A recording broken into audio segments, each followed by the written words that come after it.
par des batailles de salariés qui sont tous extrêmement sincères, engagés dans le fait de vouloir maintenir leur emploi et leur outil de travail, mais ça ne gagne pas à chaque fois. Et ça ne gagne pas, parfois pour de très mauvaises raisons, c'est parce qu'il y a une sorte de culture économique dans ce pays qui considère que quand les salariés veulent reprendre leur entreprise, ils sont les moins bien placés pour la reprendre.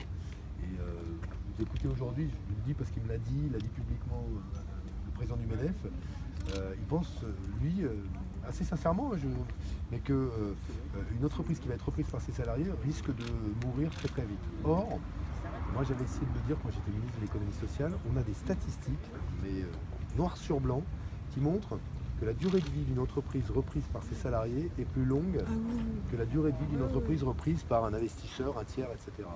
Et c'est prouvé, et pourtant la culture économique résiste à cela, ce qui fait que souvent des tribunaux, quand ils sont amenés à se prononcer sur des projets de reprise, préféreront un étranger, un fonds d'investissement plutôt que les salariés.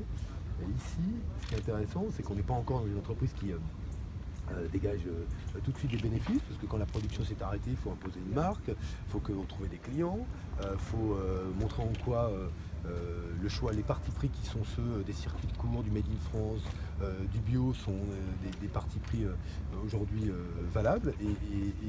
En tout cas, l'entreprise, au fur et à mesure, ses résultats s'améliorent et on a une société avec des salariés, une production de qualité, une production locale. Il y a plein de messages positifs derrière ce qui s'est passé dans le projet Scopti. Donc moi j'avais eu à le connaître quand j'étais ministre de l'ESS. Je me suis battu pour mettre dans la loi ESS le droit d'information des salariés quand leur entreprise est à vendre. Oui, il y a toujours nous.